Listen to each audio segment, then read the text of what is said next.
السلام عليكم ورحمة الله وبركاته. أهلا بكم أعزائي المتابعين في مطبخ الشيف محمد عبد. وعنوان الحلقة: وداعا لماكينة الكابتشينو والمضرب الكهربائي.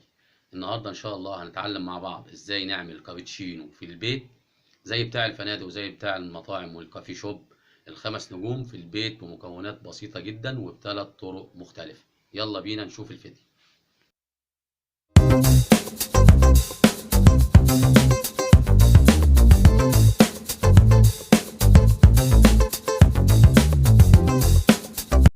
السلام عليكم ورحمة الله وبركاته، والصلاة والسلام على رسول الله.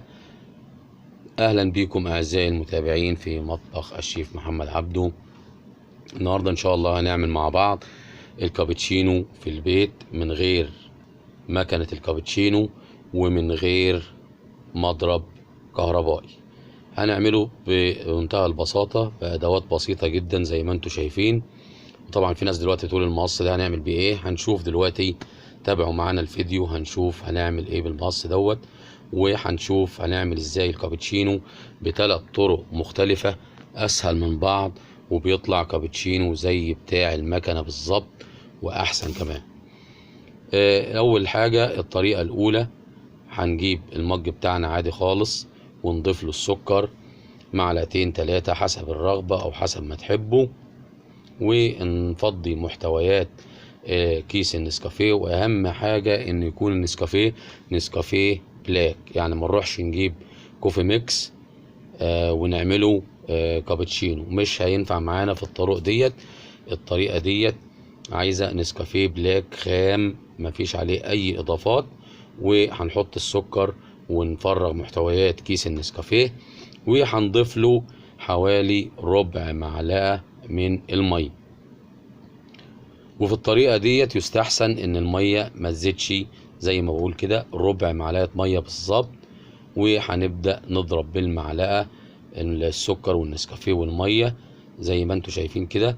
هنستعمل المعلقه مكان المضرب ونضرب لحد ما يبقى له قوام كريمي زي ما انتم شايفين كده، ديت زي كريمه القهوه. ديت ما بتطلعش غير بالمضرب الكهربائي او بالهاند بلندر، الهاند بلندر عفوا. وكل ما نضرب اكتر كل ما النسكافيه بتاعنا يطلع كويس معانا، او الكابتشينو والفوم بتاعه يطلع عالي، والرغوه بتاعته تطلع زي مكنه الكابتشينو بالظبط. زي ما انتم شايفين ابيض معانا وقوامه تيل وبقى تمام زي الفل. عبال ما نجهز الثلاث طرق دول هيكون اللبن بتاعنا بيغلي على النار، لبن فريش او لبن بودرة حسب ما تحبوا. ودي الطريقة التانية، هنحط برضو السكر حسب الرغبة، ونفرغ محتويات كيس النسكافيه البلاك. بنأكد تاني لازم يكون بلاك خام. والطريقة ديت هنزود لها شوية مية، يعني حوالي ممكن ربع فنجان مية مثلا، او 5-6 معالق صغيرة من المية زي ما انتوا شايفين كده. الطريقة ديت بتحتاج مية اكتر شوية من الطريقة الاولى. وهنجيب شاليمو زي كده ونعمله زي المروحة بتاعة المضرب الكهربائي او مضرب النسكافيه، نقطعه بالمقص كده وهنعمله نعمله زي المروحة، نفتحه من الناحيتين زي ما انتوا شايفين علشان يضرب معانا المكونات بتاعتنا ويبقى لها رغوة وتعلى معانا. وبعد ما عملناه بالشكل ده زي ما انتوا شايفين هننزل بيه في النسكافيه بتاعنا والمية. شايفين المية كتيرة ازاي؟ ونضرب في والاتجاه المعاكس زي ما انتوا شايفين، زي مضرب النسكافيه بالظبط او مضرب الكابتشينو. بدأت يرغي معانا اهوت ويعمل رغوة ويبقى له قوام ويعلى معانا. وكل ما نضرب اكتر كل ما هيبقى احسن معانا، وبقى عامل زي الكريمة اهوت. برضو نستمر في الضرب لحد ما يبيض معانا وقوامه يتقل زي ما انتوا شايفين كده. بدأ يتقل معانا اهوت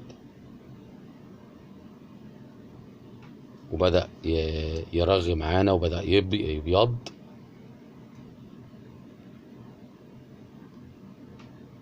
طريقة سهلة خالص وبسيطة لان مكنة الكابتشينو المنزلية تمنها بيوصل ل15 و10,000 جنيه. احنا بجنيه واحد وبطريقة بسيطة هنعمل الكابتشينو في البيت زي اللي بنشربه بره ب20 جنيه وب25 جنيه وب30 جنيه كمان في بعض الاماكن.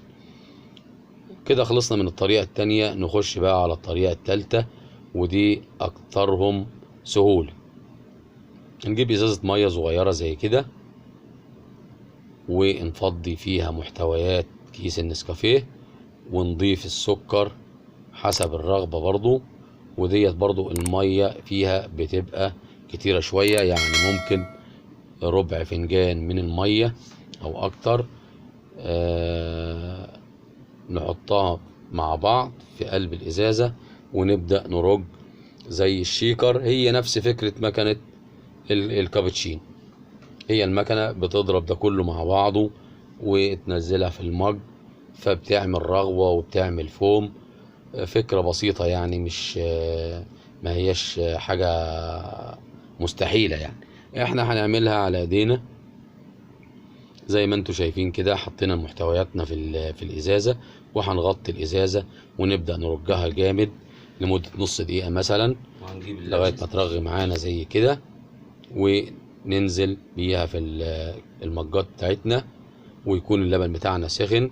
ادي الطريقة رقم 3 بتاعت الازازة. شايفين الرغوة، شايفين الكابتشينو عامل ازاي. ودي الطريقة التانية بتاعت الشاليمو اهوت. شايفين الكريمة القهوة بدأت تطفو على سطح المج. ودي الطريقة الاولى اللي هي بتاعت المعلقة، ودي الصراحة بتبقى اقلهم رغوة. شايفين التلاتة ليهم رغوات عاملة ازاي. ادي الكابتشينو بتاعنا بجنيه واحد، عملنا كوباية كابتشينو ممكن نشتريها من بره ب30 جنيه او ب25 جنيه. احنا عملناها في البيت بجنيه واحد، وزي بتاعت الكافيهات والنوادي بالظبط واحسن. ولسه كمان هنفنشها وتشوفوا هنفنشها ازاي. شايفين الرغوة الكابتشينو عاملة ازاي، او الفوم بتاع الكابتشينو عامل ازاي. يعني تلت الكوباية من فوق اهوت. ده رغوة او فوم اللي هي بتاعت الكابتشينو اللي بندفع فيها مبالغ كبيرة في النوادي والكافيهات. ويا ريت يكون الفيديو عجبكم وتكونوا استفدتم. شايفين رغوة الكابتشينو عاملة ازاي، زي الفنادق بالظبط وزي الكافيهات والنوادي. حاجة قمة الروعة. عملناها بمنتهى البساطة وبتكلفة بسيطة جدا وبأدوات بسيطة وسهلة وموجودة في كل بيت يعني. هنبدأ بقى نفنشها. هنجيب النسكافيه ونطحنه لغاية ما يبقى بودرة زي ما انتوا شايفين كده، وننزل عليه على الوش كده. احنا فنشناه اهوت.